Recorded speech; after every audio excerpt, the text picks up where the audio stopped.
9 de la mañana, 31 minutos. Ahora sí, vamos a dialogar con el jurista constitucionalista, el doctor Julio César Cueva García. Doctor, bienvenido. Aquí estamos, pues, saboreando un cafecito conquistador. Usted que no viene acá a la radio, pues lo estamos se lo esperando pierde, cualquier rato, se ¿no? lo pierde. Cafecito con un Gracias, pancito. Tiene que gracias venir. por la invitación. Buenos días. Saludos, Oye, Huguito. Un Buenos abrazo. días. Tiempo que no lo veía mi amigo Hugo Landívar.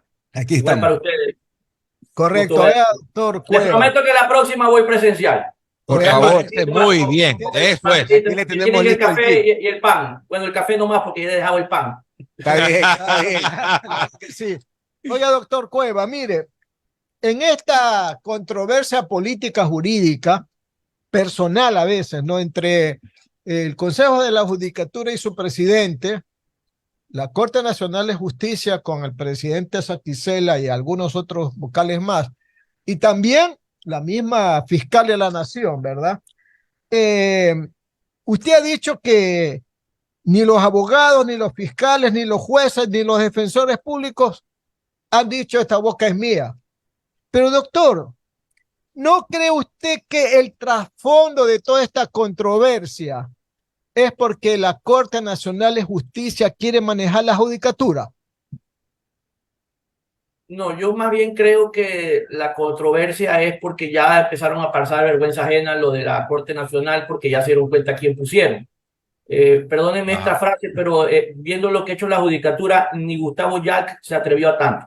Esa es la verdad, porque ahí vimos bastante, y mi amigo Hugo sabe, porque como abogado litigante veíamos de todo, y era una cosa que cada día nos sorprendían más, no me deja mentir Hugo. Correcto. Pero con lo que vemos ahora realmente es una cosa de terror. Entonces, yo hice ese tweet, bueno, ese ex, no sé cómo se dice ahora, pero porque realmente es así. Desgraciadamente se requiere de que todos los que estamos o estamos involucrados en lo que tiene que ver con la disfunción judicial, porque eso no se le puede llamar función judicial, sino disfunción judicial, hagamos presión social para forzar que algo suceda, porque cuando el sistema no funciona desde arriba, usted ya se imaginará cómo es abajo. Y eso implica pues violar los derechos de las personas, no hay seguridad jurídica y hay algo que pocas veces se dice. Cuando el sistema judicial no funciona, se empiezan a verse cosas como las que ya se dan en el Ecuador, lo que llaman paloterapia, ¿verdad? La gente no confía en el sistema judicial y le mete palo al delincuente y finalmente pues lo mata, pues, ¿no? Y los que terminan procesados son los que inicialmente eran las víctimas. Pero la cosa puede ser peor. Hay gente que dice, no, si el sistema judicial es corrupto, no funciona, y entonces yo tengo un problema que quiero resolver, ¿cuánto me cuesta? Va y compra y paga un sicario. Entonces, desgraciadamente, esas cosas se están viendo en el Ecuador. No todas las personas que han muerto por sicariato son personas vinculadas a alguna actividad ilícita. Pueden ser incluso víctimas de alguien que no quiso resolver las cosas en una justicia a la que no le cree. Entonces, esto es gravísimo. Ahora, creo que en el corto o mediano plazo va a suceder algo, sí, porque los asambleístas que entran por 18 meses. Creería, como siempre pasa, que han de querer que los reelijan para 4 años más. Entonces, lo primero que deben hacer es algo que a la gente le llame la atención y la incentive a votar por ellos nuevamente. Y creo que una de las cosas que pueden hacer los nuevos asambleístas es convocar inmediatamente a un juicio político para estos señores y mandarlos a su casa. Doctor. Porque la confianza pública en ellos no tiene nada que ver con lo que diga la Corte Nacional o el presidente de la República. La confianza pública en esta judicatura se ha perdido totalmente. En un país civilizado, hace rato se hubieran ido o alguien los hubiera destituido. Ellos no se van a ir, le corresponde a la Asamblea inaugurándose, mandándolos a su casa. Doctor, y el papel de la Fiscalía, ¿verdad? En esta controversia, no se olvide que desde hace mucho tiempo la fiscal está incómoda porque sigue dependiendo de la judicatura. Inclusive se acuerda que alguna vez recogieron firmas para provocar una especie como de cambio o reforma constitucional que la Asamblea no le dio paso, ¿verdad? Y ahí había una pregunta sobre eso. Entonces, ¿cuál es el papel de la fiscal en este momento? Porque yo creo que la fiscal, le repito, está incómoda, perteneciendo al Consejo de la Judicatura, y por eso es que ha anunciado que va a llamar a los miembros del Consejo de la Judicatura por esto mismo que le estoy diciendo, ¿no? Diciendo que hay obstrucción de la justicia. El papel de la Fiscalía, doctor, a su juicio, ¿cuál es? A ver, no nos olvidemos que hacer dependiente a la Fiscalía del Consejo de la Judicatura fue creado en el correísmo justamente para tener la posibilidad de hacer entrar en razón, por así decirlo, entre comillas, si en algún momento un fiscal se salía de sus fueros y se les revelaba. Pero entiendo que la última consulta popular en la que estaba planteando el presidente y que se perdió, donde se perdió también el tema de la extradición, se trataba de darle esa independencia a la fiscalía y hasta donde yo recuerdo la fiscalía, si mal no me equivoco, estaba opuesta. Por lo tanto, no sé finalmente qué mismo lo que la fiscalía quiere. Pero entiendo el rol actual de la fiscal en cuanto a que ella presume que hay una infracción en sus potestades públicas, pide formulación de cargos para funcionarios de la judicatura y la judicatura lo que hace es dejarla sin juez. Y lo hace de forma tan grotesca que para ellos dos es más que tres. Entonces, ese tipo de cosas hacen que obviamente la gente reaccione y diga, bueno, esto no puede pasar. Que la fiscal los quiera procesar porque hay una forma de obstrucción a la justicia, creo que en efecto si ya tiene los elementos es lo correcto hacer, porque esa es su obligación. Si hay la presunción de un delito, procesar ese delito. Y además sentar un precedente, porque desgraciadamente en el país alguien que tiene 2, 3 gramos de, como yo digo, 2, 3 gramos de poder, piensa que puede hacer lo que le da la gana. Y el problema es que la gente lo permite y por eso hemos llegado a este nivel en que ya no hay ningún respeto, ninguna consideración por nada. Imagínense a este nivel decir que 2 votos son más que 3. Imagínense el absoluto irrespeto a la ley, pero sobre todo a los ciudadanos, porque esta gente, mal o bien, se debe a los ciudadanos. Continuamos con más preguntas con nuestro compañero Juan Carlos Sánchez. Gracias, Juan mi Carlos. querido Alcides, nuestro embajador y cónsul de Rocafuerte aquí en Guayaquil.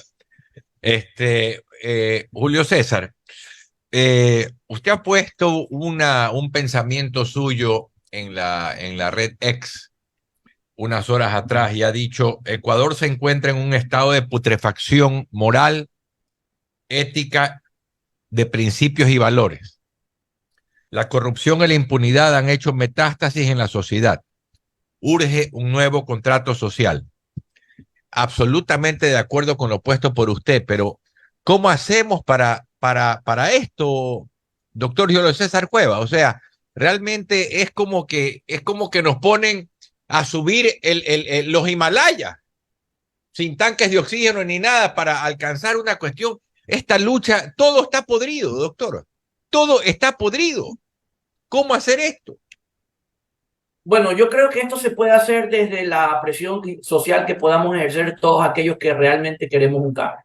Creo que los medios de comunicación y quienes son, por así decirlo, influencers, no sé si es la palabra correcta, en redes sociales, tienen que empezar a generar un proyecto de exigencia para que las cosas cambien. Los funcionarios actúan muchas veces en base a la presión social. En todas partes del mundo funciona así. Por eso que están permanentemente viendo las estadísticas, midiendo la popularidad.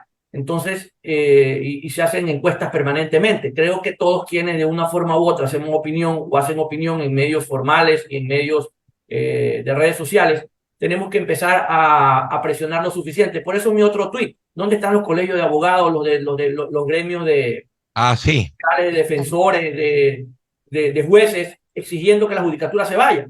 No dicen nada. Y la pregunta es, Solo el de Pichincha, estamos beneficiándonos del problema, nos estamos beneficiando, nos gustan las cosas como están, pero todo tiene un límite y a quienes más van a afectar es a todos, porque hemos visto abogados, hace un par de días mataron a un amigo mío en Machala, ya han matado jueces, ya han matado fiscales. Entonces, si nosotros no empezamos a ejercer presión lo suficientemente fuerte y constante, porque aquí es como, esto es como hacer ejercicio, no basta con ir un día al mes al gimnasio, hay que ser constante, vamos probablemente a obtener algún tipo de cambio. Pero también se requiere obviamente de la voluntad de quienes en un momento dado acceden a un cargo público. Es la única forma, es la única manera. Las sociedades no cambian sino por la presión de su propia gente, porque de afuera nadie nos va a venir a ayudar. Nosotros no somos el problema de la gente de afuera, somos nuestro propio problema, ¿verdad?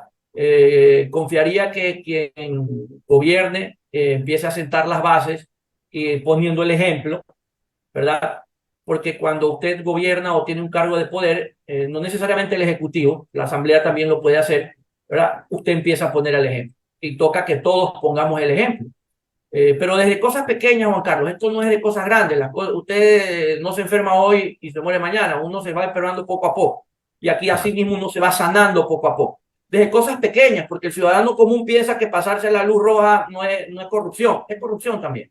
Claro, El vigilante no es corrupción, también es corrupción, ¿verdad? Entonces, así empieza. ¿Y saben por qué empieza así? Porque el que cree que está bien llevarse las colas del camión que se ha volcado, ¿verdad? Es el que vota. No vota por, y no vota por alguien que piensa diferente, porque nadie claro. vota por el que piensa diferente. Y lo peor de todo no es que vota, sino que además se pone de candidato y votan por él. Y cuando llega a la función pública, cree que es normal, como se llevaba las colas, llevarse los recursos públicos.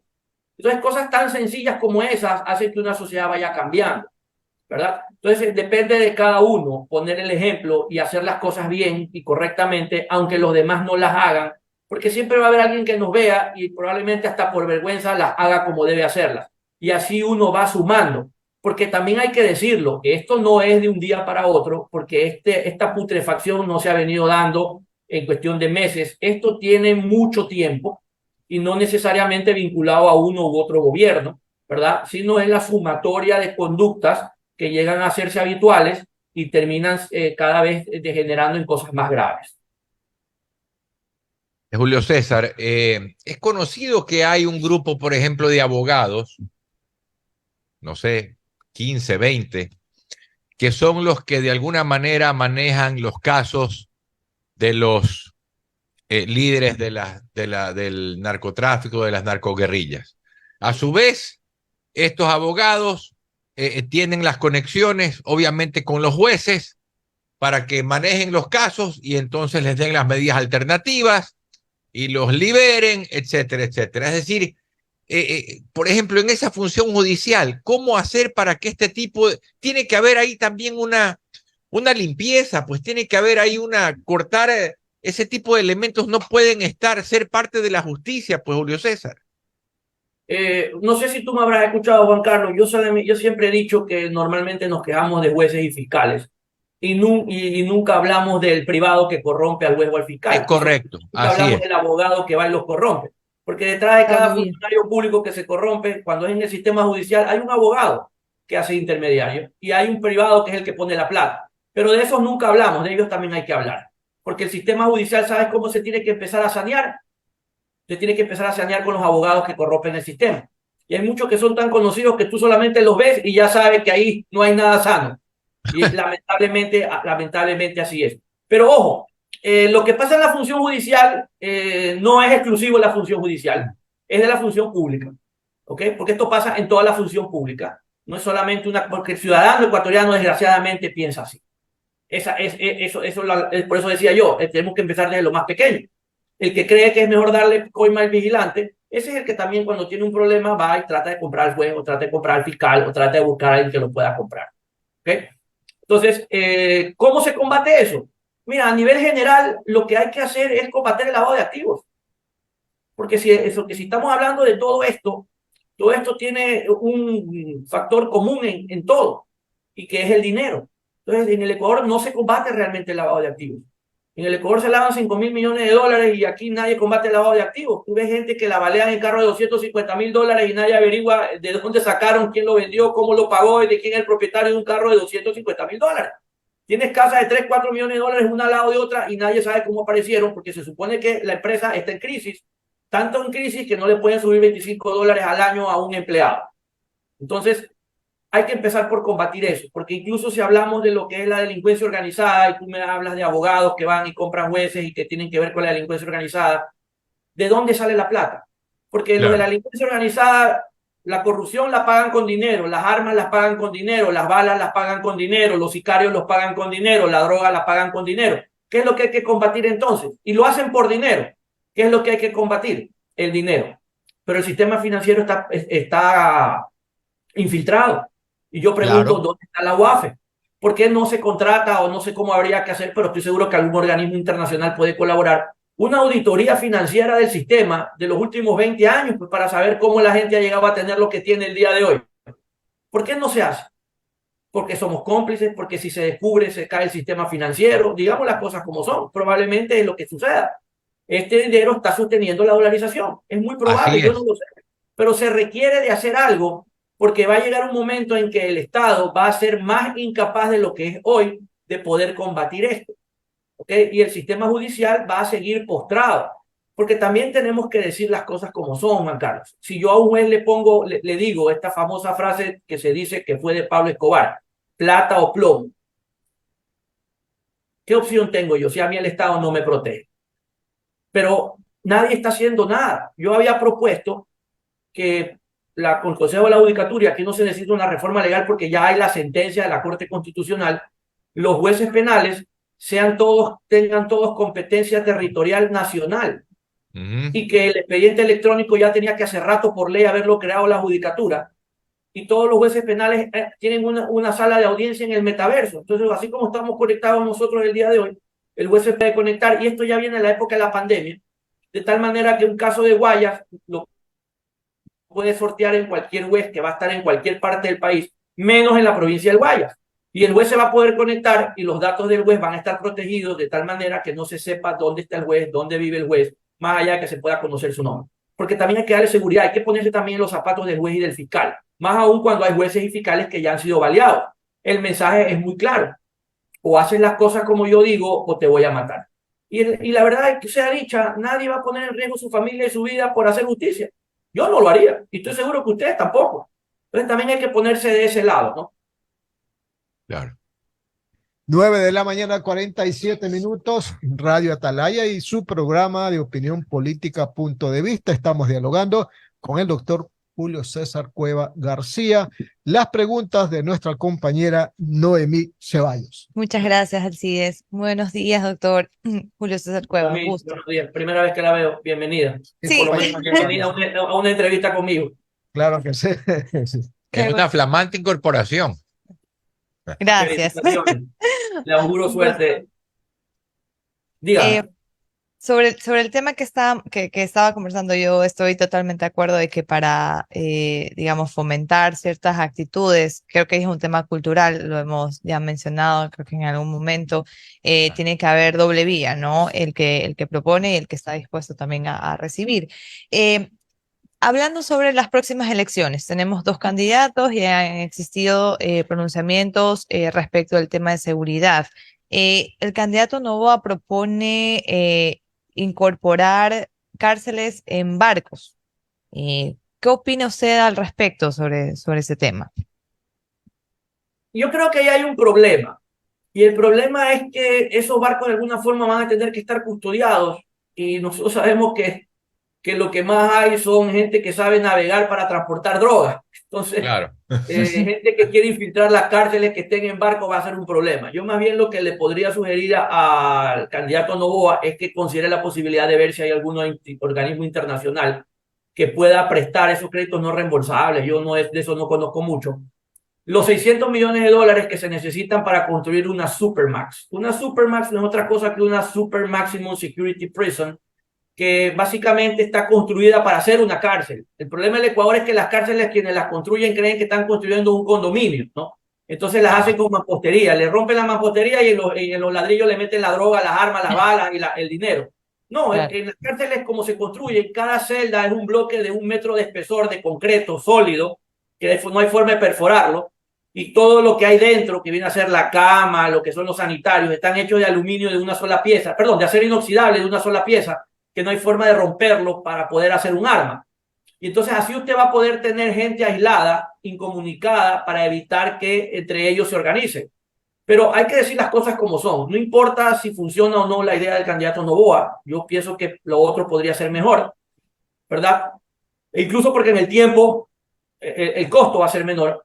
Y si usted no sanea el sistema de control de las cárceles, no le va a funcionar nada, porque esto no es cuestión solamente de infraestructura o de algún tipo de reglamento. Es cuestión de que usted, primero, los funcionarios del SNAI deberían pasar pruebas de confianza cada 2 meses. El que no pasa la prueba de confianza no puede estar parado cuidando un reo.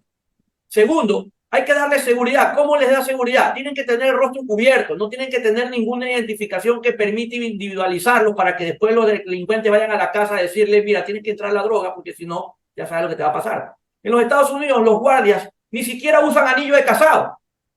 No lo pueden usar mientras están de turno, porque el anillo de casado significa que tiene familia, que tiene hijos y que eso implica una debilidad, que es la que están observando los delincuentes.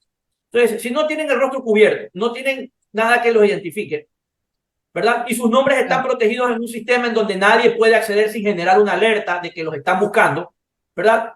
No va a funcionar. Segundo, usted tiene que tener un sistema, y esto es pura tecnología, tiene que tener un sistema que le permita a usted tener actualizada el censo penitenciario. ¿Por qué? Porque mientras usted y yo conversamos, ya hay gente entrando y saliendo, y le aseguro que eso no está actualizado, y mañana todo el día entra y sale gente. Si usted no tiene un censo actualizado, ¿cómo sabe? Y ese censo no es solamente saber su nombre, tienen que saber el nombre, los alias, a qué grupo pertenecen, cuáles son los tatuajes que tienen, porque los tatuajes hablan, son un lenguaje, son una subcultura, qué cicatrices tienen, qué juicios tienen, quiénes son sus familiares, quiénes los visitan. Y eso lo puede hacer un sistema que le va a decir absolutamente todo. ¿Por qué? ¿Qué beneficio, qué ventaja tiene esta gente? Están organizados, el Estado no está organizado. ¿Ok? Y si usted quiere desorganizarlos para que no puedan promover delitos, tiene que saber quién pertenece a qué banda para poderlos separar adecuadamente y evitar que estén o se organicen de mejor manera. ¿Ok? Porque las cárceles de Ecuador tienen que dejar de ser centros comandos de la delincuencia organizada. Hoy por hoy son ciudades-estado. Adentro no manda el Estado, adentro mandan ellos. Y cada pabellón es una cultura diferente y es un estado diferente en donde tiene una persona que manda, que no es el director de la cárcel, ¿verdad? Ni no son los señores del SNAI. ¿Okay? Entonces, más allá de que usted traiga barcazas, construya una Supermax, usted tiene que tener un sistema, ¿verdad?, de organización como SNAI que le permita reducir los riesgos y tener un control absoluto de esta gente, ¿verdad? De otra forma, no importa lo que usted haga, usted puede importar cárceles, importar carceleros, no va a funcionar.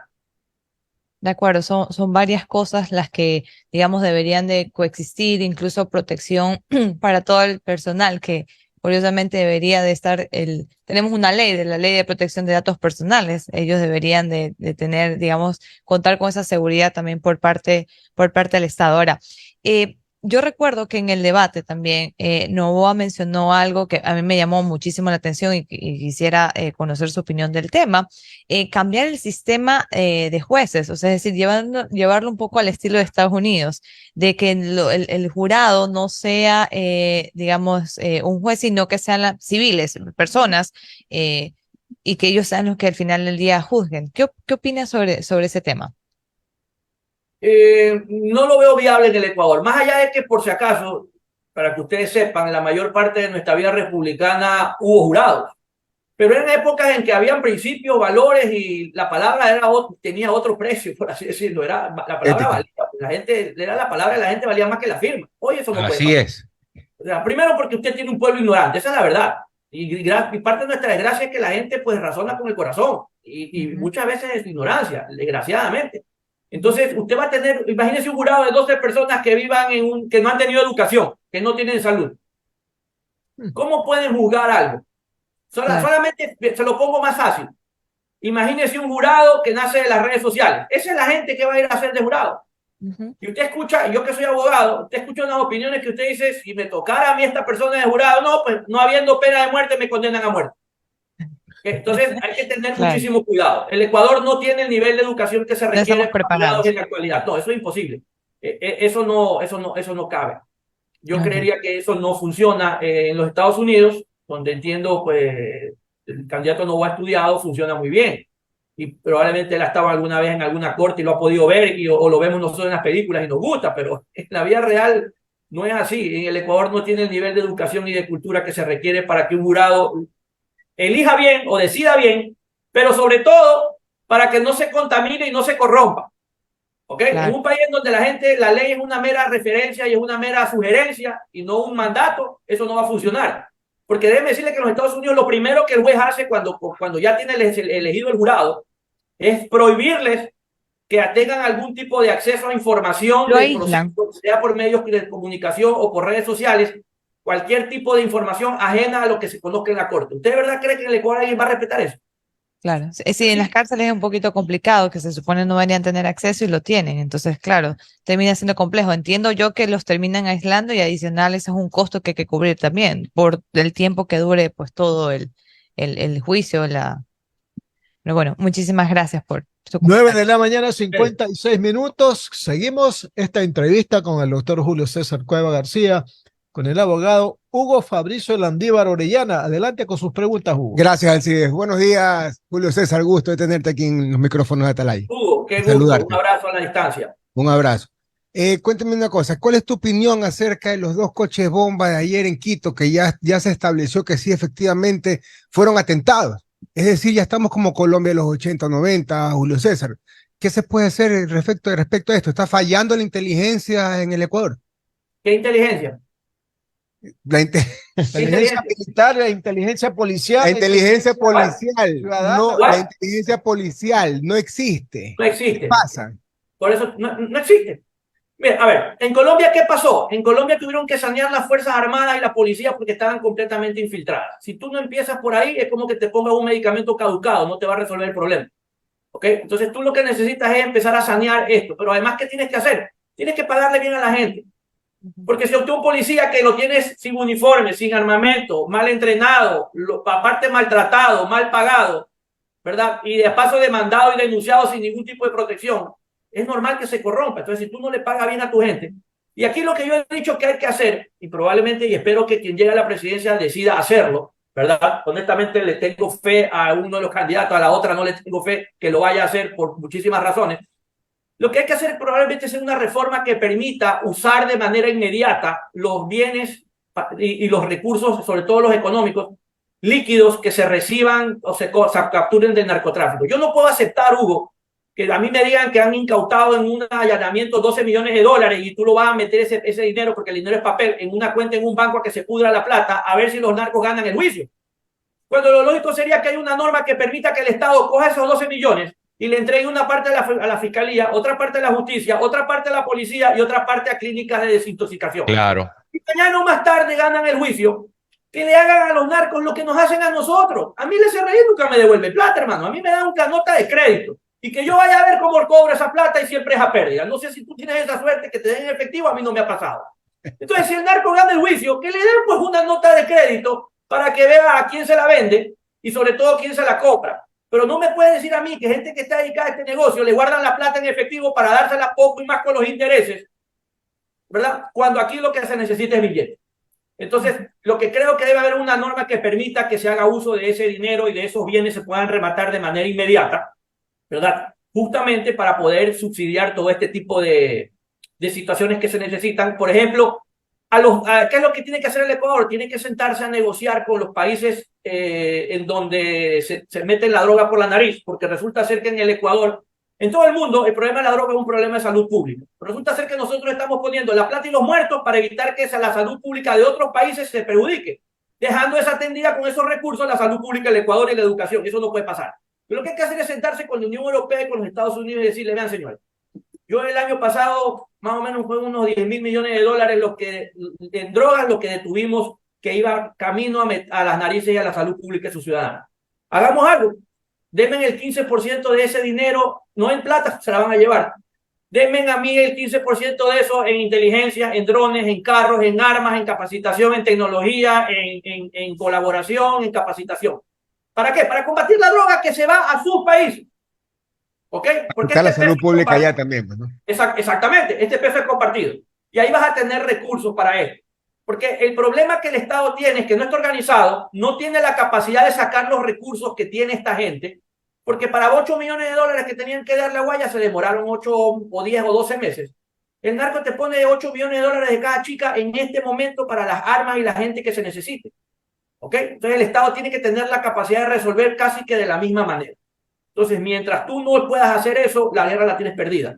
¿Cómo haces eso? Tomando el dinero de esta gente y reinvirtiéndolo contra esta gente, negociando con quienes se benefician de esta lucha, que son los países que están en Europa y los Estados Unidos, para que te den dinero en bienes que te permitan combatir. ¿Okay? Y obviamente vas a tener pues, ahí a mejorar tu sistema de inteligencia, que es lo que tú dices para saber lo que estábamos mencionando, para poder saber qué es lo que está pasando y poderlo anticipar, porque no podemos seguir siendo reactivos. Como tú bien dices, el Ecuador no es que parece, ya es Colombia de los años 80 y México de los años 90.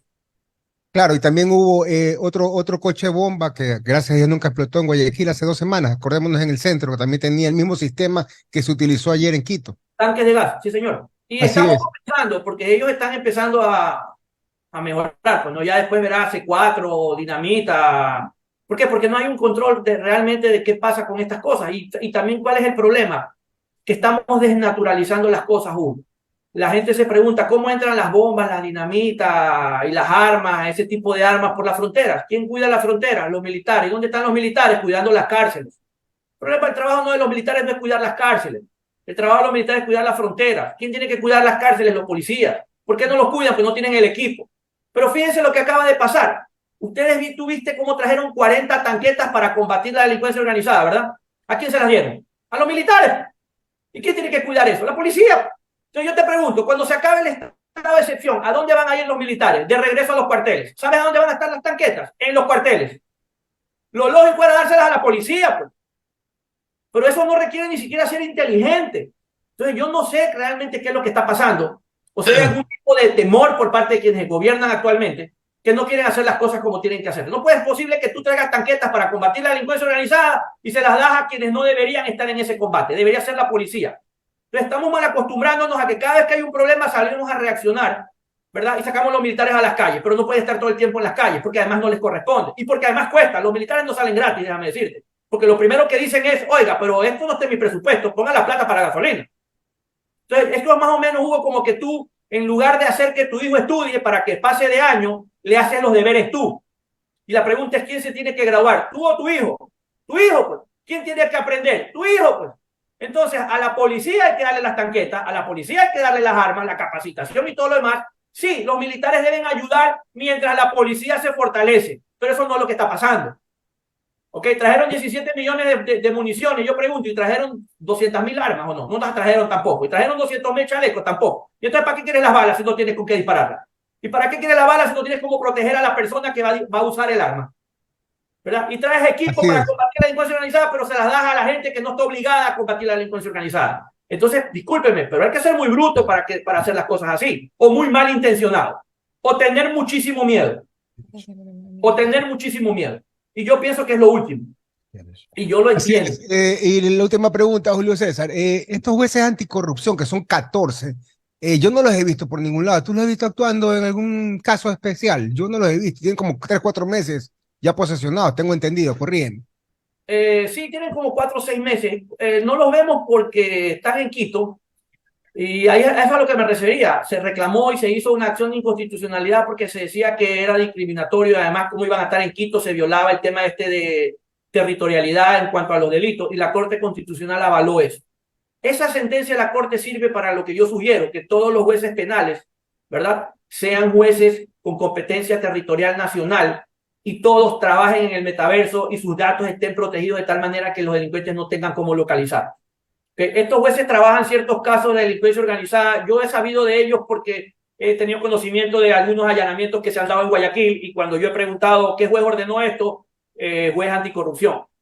Entonces, he visto un par de actuaciones de ellos, pero normalmente lo hacen pues con el sigilo del caso, lo cual está bien, ¿verdad? Así debe ser, correcto. Julio César, no sé si tú como abogado, ¿verdad? Sepas que hace poquitos minutos Juan Zapata, que es el ministro del Interior, confirmó a una emisora de Quito, Notimundo, la veracidad del video donde policías y agentes penitenciarios retenidos hacen un pedido al gobierno. Están retenidos en Turi. Claro, en Turi. Zapata informó que en las próximas horas se reunirá el gabinete de seguridad. Otro gran problema de la seguridad, sin duda alguna, Julio César, es mientras no resuelvas el problema carcelario, no habrá seguridad en este país. Inviertas lo que inviertas. Bueno, evidentemente, porque son ciudades-estado y ahí quienes mandan son ellos. Fíjense lo que dijo hace 3 días creo que el jefe de la policía. Desde que lo aislaron a Fito, bajaron a la mitad los asesinatos los sicariatos en la zona 8. Coincidencia no ha de ser.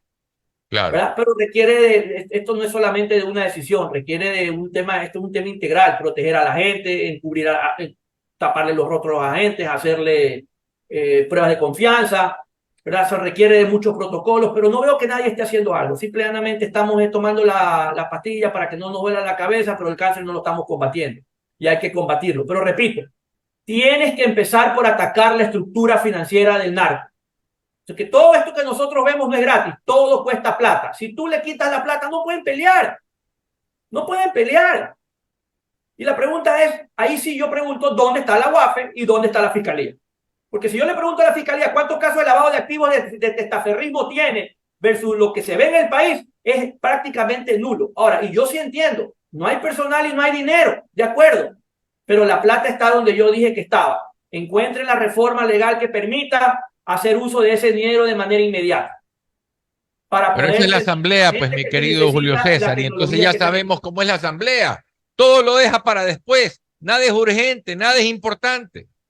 Bueno, esperemos que quien gobierne tenga la capacidad de llegar a acuerdos que permitan viabilizar esto. Y si no, que el presidente que venga se lo diga a la gente, para que la gente sepa quiénes son los que han estado en contra. Porque yo no descarto que el presidente que venga lo van a querer sabotear, porque todo el mundo querrá de aquí a 6 meses demostrar que el gobierno no funciona para hacer ellos reelectos y poner y posesionar a sus candidatos. Porque el país es poco lo que les importa, las cosas hay que decirlas como son.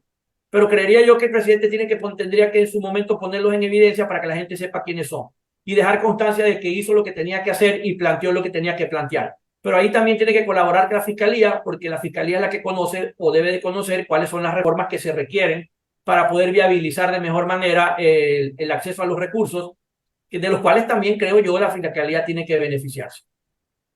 Correcto, doctor Cueva, le agradecemos mucho por haber estado con nosotros vía Zoom la próxima vez. Oiga, como siempre, claro y frontal. Claro, la próxima vez que venga a cabina para brindarle un café conquistador. Cafecito conquistador, oiga, que está sabrosísimo. Mira aquí, ya, su colega, el abogado. Ya se acabó la primera. Ya, se va por la segunda, así que la próxima vez estamos a 3 tazas le he contado. 3 tazas le he contado a Huguito desde que Gracias, ha sido un gusto con todos por haber estado con nosotros. Las 10 de la mañana, 8 minutos, 10 de la mañana, 8 minutos.